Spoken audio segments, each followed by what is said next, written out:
ဗုဒ္ဓဘာသာတို့ဤဘာသာရေးဆိုင်ရာကျင့်ကြံမှုပွဲလံကြီးကြီးငယ်ငယ်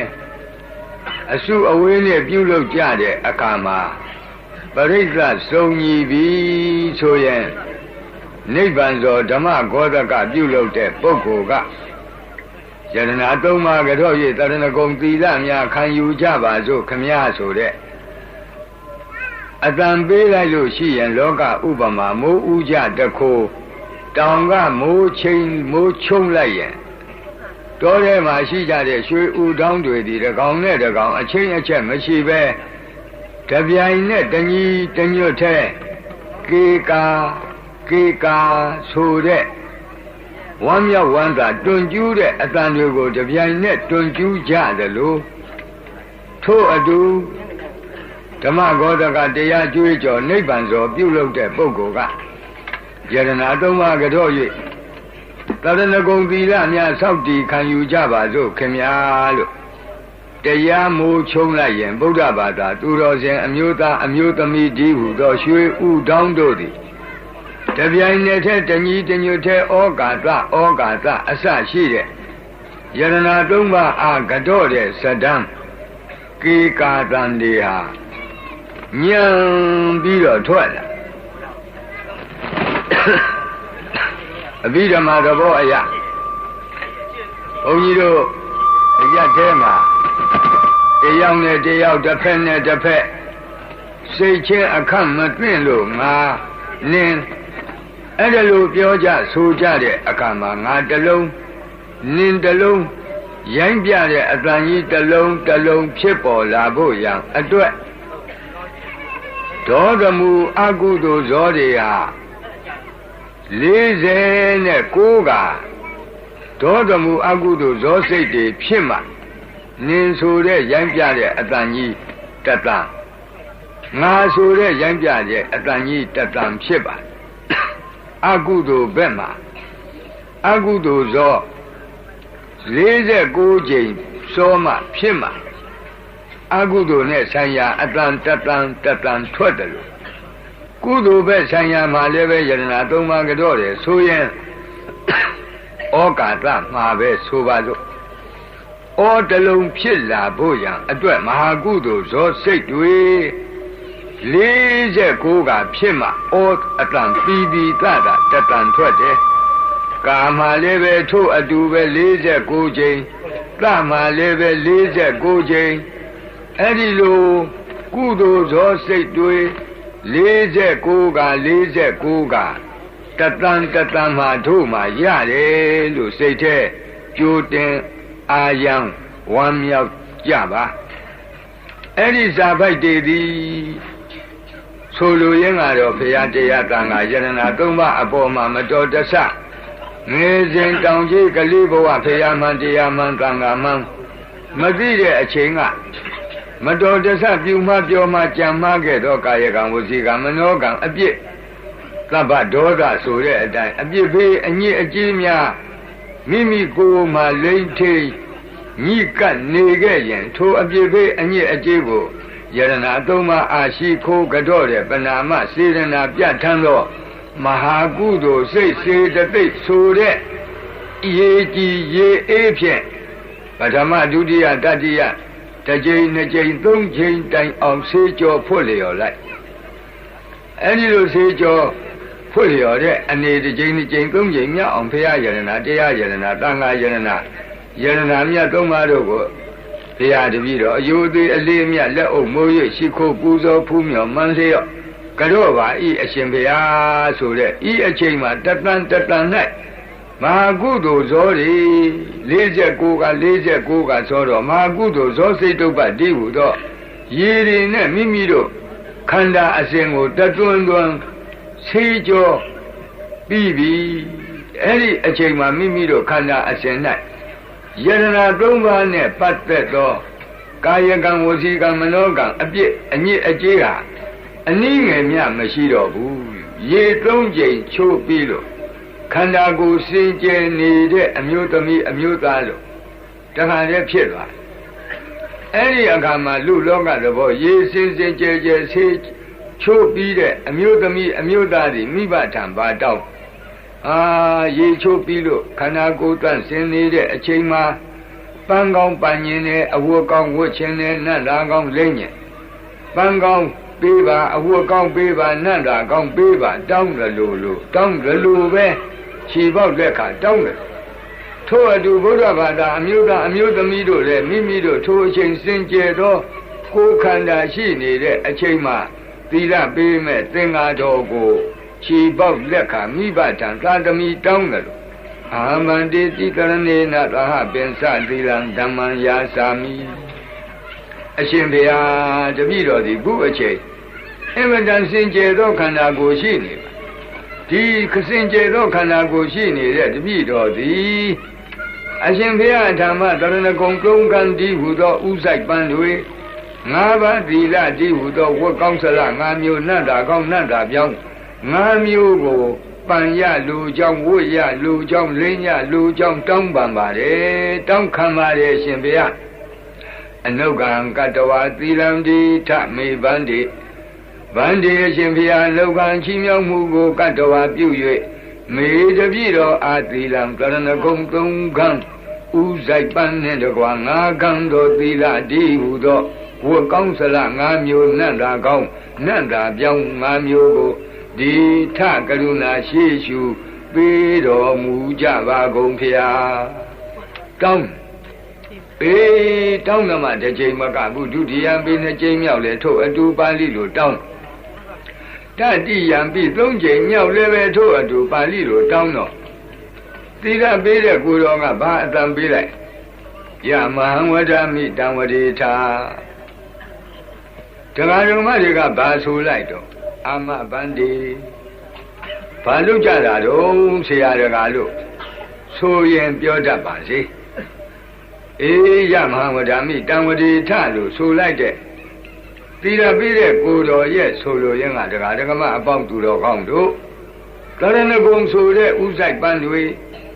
၅ပါးသီလဆိုတဲ့ဝတ်ကောင်းစလ၅မျိုးတဏိနတ်တာပြောင်းနတ်တာကောင်း၅မျိုးဟာဗဂတိဗံဗဂတိအဝတ်ဗဂတိနတ်တာလို့အထေတရဝတ္ထုကြီးနဲ့ကင်ပြီးရော့ပန်းဟဲ့ရော့ဝတ်ဟဲ့ရော့လိမ့်ဟဲ့အဲ့ဒီလိုအထေတရားနဲ့ကင်ပြီးတော့ပေးလို့ရကောင်းတာမဟုတ်ဘူးနှုတ်ကမြွတ်ပြီးတော့ဆို၍ဆောက်တီမှရကောင်းတဲ့တရဏဂုံပန်းရကောင်းတဲ့၅ပါးသီလဝတ်ကောင်းစလနတ်တာကောင်း၅မျိုးဖြစ်တယ်ဒီတော့ရှေ့ကနေပြီးတော့ဆောက်တီးပုံကိုဆိုပေးမယ်အဲ့ဒီဆိုပေးတဲ့ဆောက်တီးပုံကိုမမှားအောင်လိုက်ဆိုကြ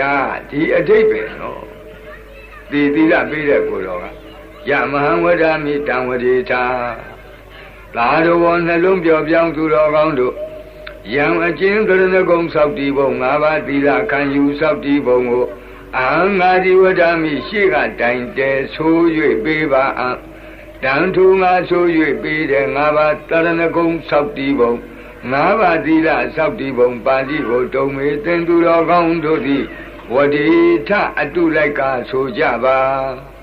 တိုက်တွန်းတယ်မမအောင်လိုက်ဆိုကြနော်လို့တလူတိုက်တွန်းတော့တရားဓမ္မကအာမဗန္တိရှင်ဖေယအာမကောင်းပါပြီအရှင်ဖေယလို့ဆိုလို့ထိုအခါသီလပေးတဲ့ကိုတော်ကဘာစပေးလိုက်ဘာစပြီးတော့ရွတ်ပေးဆိုပေးလိုက်တယ်နမောတတ္တဗုဒ္ဓဝတ္တောအရဟတောသမ္မာသမ္ဗုဒ္ဓတ္တဘုရားရှိခိုးစာပိုက်ကလေးလေးကစဆိုနိုင်တယ်ဆိုနိုင်လို့စာပိုက်တိုးလို့များတန်ဖိုးနေတယ်မအောင်မေနဲ့မြတ်စွာဘုရားရဲ့ဂုဏ်တော်တွေမြောက်များစွာရှိတဲ့အ내ကလူတကာနတ်တကာမြမာတကာတို့ရဲ့နှုတ်ဖြားမှာအလွန်ထင်ရှားတဲ့ဘဂဝါဂုံအရဟံဂုံသမ္မာသမ္ဗုဒ္ဓဂုံဆိုတဲ့ဂုံတော်ကြီး၃ပါးနဲ့ဘုရားကိုရှိခိုးတဲ့စာပိုက်ဖြစ်ပါတယ်ဒါကြောင့်ဘုရားကရဏဂုံမခံခင်၅ပါးသီလမဆောက်တည်ခင်ရှေးဥစွာမြတ်စွာဘုရားအားတူတူချင်းချင်းနဲ့လူရင်းထိကြိုက်အောင်ရှိခိုးကြအောင်စို့အဓိပ္ပာယ်နဲ့သီလပေးတဲ့ကိုတော်ကနမောတတ္တဗုဒ္ဓဝတ္တောအရဟတောသမ္မာသမ္ဗုဒ္ဓတ္တရှေ့ကတိုင်တယ်ဆိုပေးလိုက်ဒကာဓမ္မတွေကတစ်ခေါက်ပဲသီလပေးတဲ့ကိုတော်ကတိုင်တယ်ဆိုပေးပေမဲ့ဒကာဓမ္မတွေက၃ခေါက်အဓိပ္ပာယ်ရှိ အနှစ်ပေကြည့်ဘဂဝါတော်ဘဂဝါဂုံတော်ယင်ဖြစ်တော်မူထသောအရဟတောအရဟံဂုံတော်ယင်ဖြစ်တော်မူထသောသမ္မာသမ္ဗုဒ္ဓသာသမ္မာသမ္ဗုဒ္ဓဂုံတော်ယင်ဖြစ်တော်မူထသောတတ္တထိုမြတ်စွာဘုရားအာနမောယူတိမြတ်တို့ရှိခိုးဥညွတ်ပါ၏ဖျားဘုရားရှိခိုးတဲ့စာပတ်မြတ်စွာဘုရားရဲ့ဘဂဝါဂုံအရဟံဂုံသမ္မာသမ္ဗုဒ္ဓဂုံတော်ကြီး၃ပါးနဲ့ချီးကျူး၍ဘုရားကိုရှိခိုးတဲ့စာပိုက်ဒီစာပိုက်ဖြင့်တရားမင်းကြီးလည်းပဲတက်ကပညာတော့လာပြီးတော့ဘုရားထံလာပြီးတော့အိန္ဒသာလလှိုင်းကူမှာတက်ကပညာတော့နာပြီးလို့သောတာပန်အရိယာဖြစ်တရားဘဝအသိရပြီးတော့ပြန်ကနီးတဲ့အခါမှာပြန်ကနီးကြတော့ဒီနမောတတ္တနဲ့ပဲမြေကြီးကိုလက်နဲ့ပို့ပြီးတော့အတင်မြေကြီးသည်မတုံမလှုပ်တယ်လို့ကျွန်ုပ်လည်းပဲဘုရားယရနာအပေါ်မှာမတုံမလှုပ်လက်ဝင်ယုံကြည်တဲ့လောကုတ္တရာတရဏဂုံတည်တဲ့ပုဂ္ဂိုလ်တရားဆိုတဲ့အဓိပ္ပာယ်နဲ့မြေကြီးလက်နဲ့ပို့ပြီးတော့သူကနမောတတ္တသုံးဖို့ဆိုပြီးတော့ရှိခိုးပြန်ထို့အတူပဲဓမ္မတိဗြဟ္မာကြီးများဘုရားထံလာပြန်နေဆိုရင်ဒီနမောတတ္တနဲ့ပဲသုံးပါမတ္တရရှိခိုးပြီးတော့ပြန်ညလူပြည်လောကကပတိနတိကောသလတို့လိုမင်းပညာရှိတွေပောက္ခရတာတိတို့ဗြဟ္မာယုတို့ဆိုတဲ့ပုံနာပန္တိတ်ပညာရှိတွေသူတို့လည်းပဲမြတ်စွာဘုရားတချို့ကြတော့ဘုရားရှိရာဘက်ကိုမှတ်ပြီးတော့မတ္တရ၍ဒီနမောတတ္တနဲ့ဘုရားရှိခိုးကြအဲ့ဒီလိုလူပညာရှိနတ်ပညာရှိဗြဟ္မာပညာရှိဆိုတဲ့ပညာရှိပန္တိတ်ပုဂ္ဂိုလ်တွေအလွန်မြတ်နိုးအပ်တဲ့ဘုရားရှိခိုးစာပိုက်ဖြစ်လို့မိဘဘိုးဘွားဆရာသမားများကငါသားငါသမီးငါမြည်တို့သီလပြီးတဲ့ကိုတော်ကတစ်ခေါက်တိုင်တယ်ပြီးပြီမဲ့မင်းတို့ကသုံးခေါက်ဆိုကြအင်မတန်ဘိုးတန်တဲ့ဘုရားရှိခိုးကတာဒီအဓိပ္ပာယ်နဲ့ဒီအမြော့ဒီလိုရည်ရွယ်ချက်နဲ့မိမိတို့ရဲ့မိဘဘိုးဘွားအထက်ကလူကြီးများကဒီနမောတတ္တကိုသုံးခေါက်ဆိုရိုးအစဉ်ပြုခဲ့အဲ့ဒီအစဉ်ပြုတာကိုကခုပြောလို့အင်မတန်အဓိပ္ပာယ်ရှိတဲ့ဘုရားရှိခိုးစာပိုက်ကျင်းနဲ့အလွန်တန်ဖိုးရှိတဲ့ဘုရားရှိခိုးစာပိုက်သီလပေးတဲ့ကိုတော့တစ်ခေါက်တည်းဆိုပေမဲ့ငါသားငါသမီးငါမြည်တို့သုံးခေါက်ဆိုကြဟာဆိုပြီးသူတို့ကရှိကမူချပေးသွားဘုရားရှိခိုးပြီးတဲ့အခါကြာတော့ဗုဒ္ဓံတရဏံဂိသာမိဓမ္မံတရဏံဂိသာမိသံဃံတရဏံဂိသာမိအဲ့ဒီစာပိုက်သုံးပိုက်ဆိုနေတဲ့အချိန်မှာအတန်တန်မှာဘုရားယရနာကိုကြီးညိုတဲ့စိတ်တရားယရနာကိုသံဃာယရနာကိုသူ့အပိုင်းနဲ့သူကြီးညိုတဲ့တရားပြီးတော့ဘုရားတရားသံဃာသည်ယရနာသုံးပါးရဲ့ငါတို့ရဲ့အာထာကိုးကွယ်ရာဘဲလို့သိတဲ့ပညာဒီတရားပညာနှစ်ပါးကောင်းဆောင်တော့မာကုသိုလ်စိတ်တွေဗုဒ္ဓံတရဏံဂိသာမိဆိုရင်ပဲရှစ်လုံးရှိတလုံးမှာမာကုသိုလ်စိတ်တွေ49ချိန်ဖြစ်အဲ့ဒီမာကုသိုလ်စိတ်စေတသိက်အစုကိုဗုဒ္ဓတရဏဂုံလို့ခေါ်တယ်ထို့အတူဓမ္မတရဏံဂိသာမိရွတ်တဲ့အခိုက်မိမိတို့တဏ္ဍာမှာဖြစ်တဲ့မာကုသိုလ်စိတ်ပေါင်းများစွာကိုဓမ္မတရဏဂုံသံဃံတရဏံဂိသာမိရွတ်တဲ့အခါဖြစ်တဲ့မာကုသိုလ်စိတ်ပေါင်းများစွာပါဠိလိုသံဃတရဏကမနမြန်မာလိုသံဃတရဏဂုံသံဃာတော်အကုဝေယဟူ၍စီကသိမှတ်ကြောင်းဖြစ်တော့မာကုသိုလ်စိတ်စေတသိက်လို့အဓိပ္ပာယ်ရှိပါဥပမာအလင်္ကာနဲ့တင်စားပြောရလို့ရှိရင်အဲ့ဒီစာသုံးပိုက်ရွတ်လိုက်သည်နဲ့တပြိုင်နဲ့အမျိုးသားအမျိုးသမီးတို့ရဲ့ခေါင်းပေါ်မှာဗုဒ္ဓတရဏဂုံဆိုတဲ့ပန်းပွားဓမ္မတရဏဂုံဆိုတဲ့မဟာကုသိုလ်ပန်းပွားသံဃတရဏဂုံဆိုတဲ့မဟာကုသိုလ်ပန်းပွားပန်း30ဆင်းလျက်ပွက်လျက်တင့်တယ်တဲ့တရဏဂုံပန်းကန်ကြီးတစ်ခိုင်ကိုမိမိတို့ပန်းမိဆင်မိကြပြီထိုအခါသီလပေးတဲ့ကိုတော်ကမိဘကသာသမီပန်းတစ်ခိုင်ပန်းတာမြင်တော့လှတော့နောက်ထပ်လှကြည့်ခြင်းလို့သားရဲ့သမီးရဲ့နောက်ထပ်တစ်ခိုင်ပန်းမအောင်ဆိုပြီးအလားသီလပေးတဲ့ကိုတော်ကဒုတိယံပိဗုဒ္ဓံတရဏံဂိသာမိဒုတိယံပိဓမ္မံတရဏံဂိသာမိဒုတိယံပိသံဃံတရဏံဂိသာမိဒုတိယမြောက်တရဏဂုံပန်းငယ်ကြီးကို နှုတ်ကဆိုပြီးတော့ပေးပြန်ဟာဒကာဒကမတွေကလည်းပဲဝမ်းမြောက်ဝမ်းသာနှုတ်ကဆို၍ထိုဒုတိယမြောက်တရဏဂုံပန်းကိုင်ကြီးကိုယူကြယူပြီးတော့မိမိတို့ကောင်းပေါ်ပန်းထားလိုက်တယ်ဆိုပါစို့ဒုတိယပြီးဆိုလိုက်တဲ့အခါတရဏဂုံပန်းကိုင်နှစ်ခိုင်မိမိတို့ကောင်းပေါ်မှာမြိုင်မြိုင်ကြီးပန်းမိပြီထိုအခါမိဘလုပ်တဲ့ပုဂ္ဂိုလ်ဟာနှစ်ခိုင်တဲ့တော့သုံးခိုင်ကပူလာအလေကောင်ကတစ်ခိုင်လေဝဲကတစ်ခိုင်လေရာကတစ်ခိုင်ပူလာမင်းကတွန်းကသမီးတတိယပန်းကိုင်ပန်းအောင်လို့ပေးတယ်လို့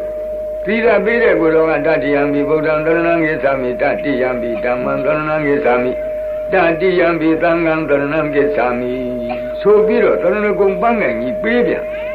အာဒကာဒကမတွေကလည်းနှစ်သက်အာယဝမ်ပန်းတသာဆို၍ယူကြဒီအချိန်မှာမိမိတို့ခေါင်းပေါ်မှာတရဏဂုံပန်းကိုင်ကြီးသုံးကိုင်ပန်းမိနေပြီတဲ့ဒီအချိန်သီလပေးတဲ့ကိုယ်တော်ကဘာလုပ်လဲသရဏဂမနံပရိပုံနံပါဠိစကားပြောလိုက်တရားတော်မတွေကအာမဗန္တိပါဠိလိုပြန်ပြောကြဘာတို့ဆိုရတာလဲနားလေရမိဘနှစ်ပါးကနေပြီးသားတို့သမီးတို့ပန်းပန်ပြီးပလားလို့မေးတယ်သီလပေးတဲ့ကိုယ်တော်ကသရဏဂမနံပရိပုံနံသာတော်နှလုံးပြောပြောင်းသူတော်ကောင်းတို့သရဏဂမနံသရဏဂုံသုံးကံဥဆိုင်ပန်းလန်းလန်းစွန့်စွန့်ပန်းရှင်ချင်းဆိုတဲ့အမှုသည်ပရိပုံနံပြည့်စုံကြဗလား။အိုးသရဏဂုံပန်းနေပန်းလို့ပြည့်စုံမလားကျေနပ်ဗလားအားရဗလားမေးလိုက်ထိုအခါတခါတော့မှကအာမဗန္တိပြည့်စုံပါပြီဖေ။ကျေနပ်ပါပြီဖေအားရပါပြီဖေလို့ဒီလိုပြန်ပြောလိုက်တာထိုအခါကျမှသီလပေးတဲ့ကိုယ်တော်ကအဝတ်ကောင်းဆလတထဲဝတ်ကောင်းတထဲပြီးတထဲတဏိနတ်သာကောင်းတမျိုးပြီးတမျိုးလှမ်းပေးတယ်လို့နော်သီလပေးတဲ့ကိုယ်တော်ကအာနာတိပါဒဝိရမဏိသိက္ခာပဒံသမာဓိယာမိဆိုပြီးတော့ပါဏာတိပါဒဝိရတိသီလဒီဟူသောအဝတ်တထဲပေးလိုက်ပြန်နန္တာကောင်းတမျိုးပေးလိုက်ပြန်ဒကာဒကမဒီကလေးပဲဝမ်ပန်တသာလိုက်ဆို၍ထိုပါဏာတိပါဒဝိရတိသီလဒီဟူသောအဝတ်ကောင်းကိုမိမိကိုယ်မှဆင်းလိုက်နန္တာကောင်းကိုမိမိကိုယ်မှလိမ့်သချဲလေလိုက်နောက်ဒီကသီလပေးတဲ့ကိုယ်တော်ကအဒိဏဒါနဝိရမဏိသိက္ခာပဒံသမာဓိယာမိဒုတိယမြောက်အဒိဏဒါနဝိရတိသီလဒီဟူသောအဝတ်ကောင်းဆလနန္တာကောင်းတစ်မျိုးပေးလိုက်ပြန်ဆိုပေးလိုက်ဒီကဒီကမဒီကဝမ်းမြောက်ဝမ်းသာဆို၍ယူကြမိမိတို့ကိုယ်မှဆင်းပြီးဝတ်ပြီးကြတက္ကတတိယံပြီးသုံးချိန်မြောက်ကြတော့ကာမိတုမိစ္ဆာစာရဝိရတိသီလဒီဟူသောအဝတ်ကောင်းနန္တာကောင်းလေးချိန်မြောက်ကြတော့မုဒ္ဒဝါဒမှာရှောင်ကျင်ခြင်းဆိုတဲ့မုဒ္ဒဝါဒဝိရတိသီလဒီဟူသောအဝတ်ကောင်းနန္တာကောင်းငါးချိန်မြောက်ကြတော့သုရာပါဏဝိရတိသီလဒီဟူသောအဝတ်ကောင်းနန္တာကောင်းကိုကိုင်ဝတ်တော်လိမ့်တော်လို့ဆိုပြီးအလားရှိကတိုင်းဆိုပေးတရားတော်မတွေကလည်းပဲဝမ်ပန်းတတာလိုက်၍ဆိုယူကြအဲ့ဒါဒီဥပမာအလင်္ကာပြောလို့ရှိရင်ဝတ်ကောင်းစလား၅မျိုးနေရာတကြဝတ်ပြီးတဏိနန္တာကံနန္တာကောင်းနန္တာပြောင်း၅မျိုးကိုနေရာတကြအလှဆုံးလိမ့်ပြီးဥပမာအလင်္ကာနဲ့ပြောတယ်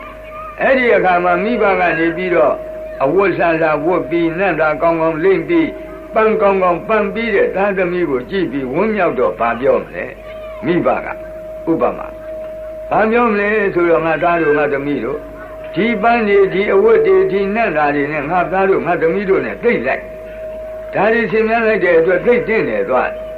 ဒီတော့သားတို့သမီးတို့အဲ့ဒီပန်းနေလွတ်မသွားအောင်အဲ့ဒီအဝတ်တွေညစ်မသွားအောင်အဲ့ဒီနတ်သားတွေပြေးမသွားအောင်ချက်သားတို့ချက်သမီးတို့တတိပြုကြလို့အဲ့ဒီလိုမိဘကတတိပေးတယ်လို့သီလပေးတဲ့ကိုယ်တော်ကတိသရဏိနသာပင်စင်ကသီလံသာဓုကံကတ္တဝအပမတိနသံပါတိထာပြောလိုက်ဟာဒကာဓမ္မတွေကအာမဗန္တိဆိုလိုက်ဘာလို့တော့အဓိပ္ပာယ်သိကြတယ်မသိတယ်တော့မသိဘူးနော်သူကတော့အပိအယူကတော့ပါဠိကတော့ဖြောင်းသီလပေးတဲ့ကိုယ်တော်ကသာတော်နှလုံးပြောပြောင်းသူတော်ကောင်းတို့ဒုံမေသင်တို့သည်တိတရဏိနတရဏဂုံကုံကံဥဆိုင်ပန်းနှင့်သာဟတကွ ပင်စင်ကသီလ၅ပါးသီလကြည်ဟုသောဝတ်ကောင်းသလ၅မျိုးနန္တာကောင်းနန္တာပြောင်း၅မျိုးအခုဆင်ပြီးဝတ်ပြီးပံပြီးတဲ့တရဏဂုံပန်းတွေသီလကြည်ဟုသောအဝတ်ကောင်းသလတွေနန္တာကောင်းတွေကိုသာဓုကံကတ္တဝတတိမြဲမြဲမြန်မြန်ထားပြီးတော့အပမဒိနာမမိမလျောတဲ့တတိဖြင့်သံပါတိထတရဏဂုံပန်းတွေနွမ်းမသွားအောင်၅ပါးသီလဆိုတဲ့အဝတ်ကောင်းသလ၅မျိုးနတ်တာကောင်းနတ်တာပြုံး၅မျိုးညစ်မသွားအောင်ပြေမသွားအောင်အေးကြီးစွာသောတတိဆောင်လျက်သံပါတိထမကျိုးမပေါက်မကြမပြောက်ရအောင်ထိမ့်သိမ့်ဆောင်လျှောက်ပြည့်စုံကြပါစေလို့တိုက်တွန်းစကားပြောတာဒီမှာတရားဓမ္မတွေကအာမဗန္ဒီကောင်းပါပြီအရှင်ဘုရားလို့ဝန်ခံလိုက်ကြဤအခုအချိန်นี้မိမိတို့ပြီးခဲ့သောလုပ်ငန်းစဉ်ရဲ့တန်ဖိုးကိုဝန်တာအောင်ပြောပြီးတဲ့အချိန်ဒီအချိန်မှာမိမိတို့ကိုယ်၌ကရဏဂုံတိဟူသောဥဆိုင်ပန်းတွေ၅ပါးသီလတိဟူသောအဝတ်ကောင်း၅မျိုးနတ်တာကောင်း၅မျိုးကိုပန်ပြီးဝတ်ပြီးလိမ့်သပြီးသောအနေမှာဓမ္မနယ်ပယ်ကကြည့်ရင်ရောက်နေတယ်အဲဒီရောက်နေတော့လောက၌အဝတ်ကောင်းဝတ်ပြီးနတ်တာကောင်းလိမ့်ပြီးပန်းကောင်းပန်ပြီးတဲ့အမျိုးသမီးအမျိုးသားတွေဘာလို့လဲမင်္ဂလာပွဲတပင်ဝန်းနေအေးထို့အတူပဲတရဏဂုံပန်ပြီးတော့၅ပါးသီလဝတ်ကောင်းသလ၅ပါးဝတ်ပြီးတော့နတ်တာကောင်း၅မျိုးလိမ့်သပြီးတော့တို့အမျိုးကောင်းသားအမျိုးကောင်းသမီးများသည်တရားမင်္ဂလာပွဲကိုဝင်ကြရအောင်တဲ့